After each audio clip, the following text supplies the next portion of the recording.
Hi guys, and welcome to a Hector lecture guide to the fight the Windward Wilds Extreme. This is Arkveld. For this fight you need light parties, but instead of standard light parties, I have both melees go together in a group to keep uptime and both range go out. Since you can take these light parties as a 5-3 stack, off tank it's up to you whether or not you want to join the out party or pop some party mitigation and go get your uptime. You're also going to need tower spots later on. For this, main tank has a northwest priority, off tank has a southeast priority, DPS are just going to a set intercardinal, and healers can do whatever. Doesn't matter. The fight will begin with the boss crouching down. Whenever you see this, that means they're channeling a raid wide. Heal and mitigate through. Next up, the boss is going to prepare a side swipe. Whenever you see this, just like in normal mode, this is going to be a 2-hit combo. First middle, and then side. In extreme, now after you dodge the first hit, immediately run to the other side, as the boss will cleave the other half afterwards. The boss will jump to one half of the arena and start to show either white cracks or red cracks. Just like in normal mode, white cracks mean first dodge out of middle, and then prepare to go to the side. New to extreme, there's light party stacks during this. Group 1 should position where the boss is going to jump to. Group 2 should be slightly further out. You'll then see the boss prepare these Exawave line AoEs, as well as puddles underneath each player. Have the players dodge their 2 sets of puddles, and then dodge the line AoEs. During these line AoEs, the boss will show the other color of cracks. We had white before, so now it's red. Red means get out of middle, but then get into middle. Once again, there are light party stacks during this. Have Group 1 go where the boss will jump to, and Group 2 slightly further out. We then get another side-to-side cleave, another crouched raid-wide AoE, and then the boss will jump north and prepare these Devour-style AoEs just like you saw in normal mode. My recommended method is to find the third circle, position near to it, wait for the boss to jump around, and when the boss finally gets to the third circle, just move into it. If you're at the back of it, you're now done dodging, none of the donuts are going to hit you. Immediately after this, the boss will jump middle and start to prepare a side swipe. This is a perfect 50-50 cleave halfway through the boss's hitbox. Whichever side the boss is standing up and swiping with, that's the unsafe side. At the same time, everybody's going to be targeted with spread AoEs, so go over to the safe side and YOLO spread.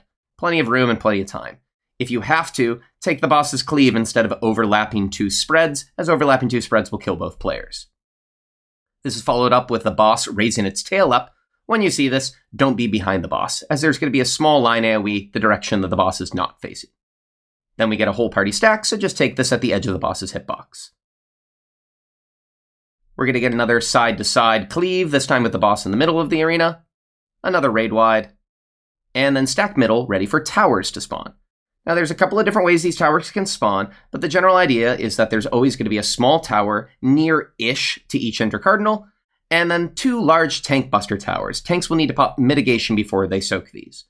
During extreme, there are 3 sets of puddles before we can take the towers, and the towers go off while the third set of puddles are still active. So bait the first puddles middle, bait the second ones towards your tower, and for the third one, you can either go back to middle or out to the wall. It doesn't matter. Just make sure they're not on top of a tower. Hop into your tower. Healers can take a tower too if they want to just cover for a DPS, but it's unnecessary.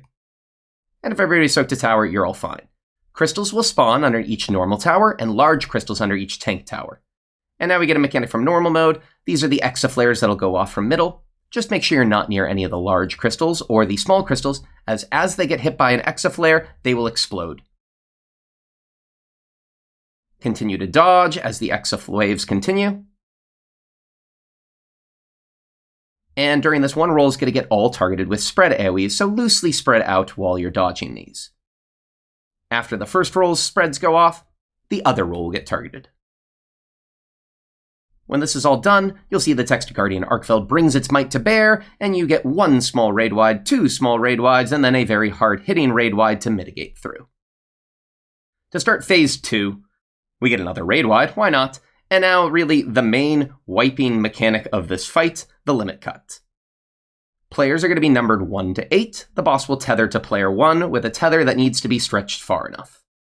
I'm going to show off diamond limit cut as it's what I found the simplest one, but there are other ways of solving this. The idea is, The boss is going to go after each player one at a time in order 1, 2, 3, 4, dive at them, and you need to be far enough away from the boss for the dive to not kill you. The boss is also going to cleave on whichever side its wing is forward. To make this simple, player 1 is just going to run away from the wing that is forward. So they're going to run towards D. This will stretch their tether, and mean that when the boss jumps towards them, the cleave is going to go harmlessly away from everyone else. 2 is going to continue this pattern, and they're going to go counterclockwise from 1. 3 is going to go to B, and we're going to make a little counterclockwise loop of all 8 players eventually. The boss will start to jump, and as you get jumped on, just take a small step forward so you don't get hit by the cleave. And now towards player 2, and towards 3, and you'll notice that 4 and 5 and 6 are starting to get in position to continue this loop around. As a result of this strat, everybody else can just kind of chill middle, and you're never going to get hit by anything because all of the cleaves will harmlessly go off to the side. The only thing you need to be careful of with Diamond Limit Cut is at the very beginning, player 1 needs to go opposite the wing. If the wing is on this side, the one player would go to B, and this time the players are going to wrap around in a clockwise circle. That's the only thing that matters. Do that correctly, and Limit Cut's a breeze. When this finishes, there's another raid wide. We get another set of towers, resolve them the same way that we did before. And now we get the other tricky mechanic of this fight, lasers. One player will be targeted, the boss will telegraph a laser at them, and that laser will try to chase that player, killing anybody it hits, and exploding any crystal it goes past. To resolve this easily, find the big crystal nearest to the boss. This is usually leaning towards one side.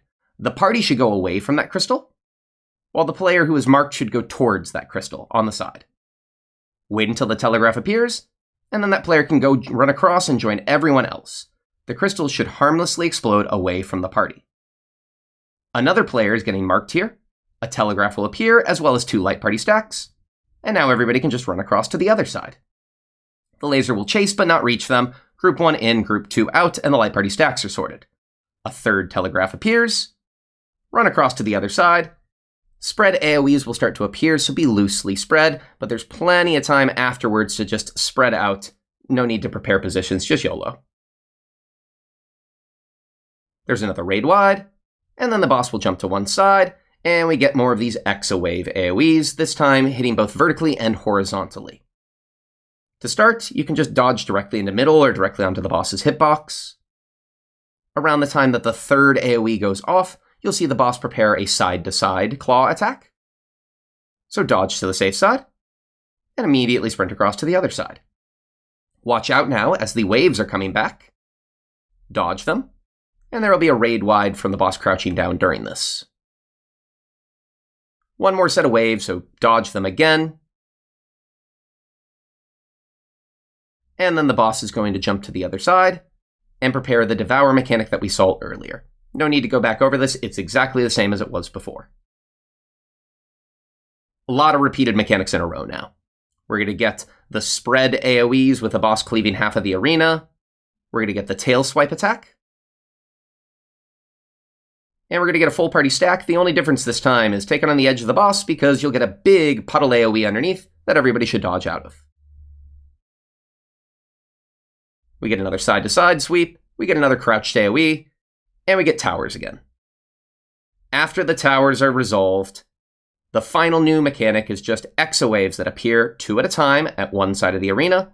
They're going to move across the arena in little explosions, and when they hit a crystal, the crystal pops. You can simply look for one of the last exa flares to spawn, stay in that line away from any crystals, and hang out there, or if you want your uptime, there are places to go, you can risk it. Just make sure you're not too near to any of the small crystals, and definitely nowhere near the big crystals.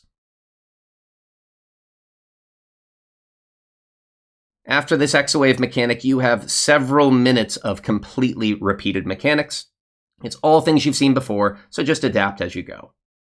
Finally, after a long time, the boss is going to once again show the Guardian Arkveld brings its might to bear text, kill the boss before the final raid wide goes off, or it's game over. Thank you so much for watching. Hope you enjoyed.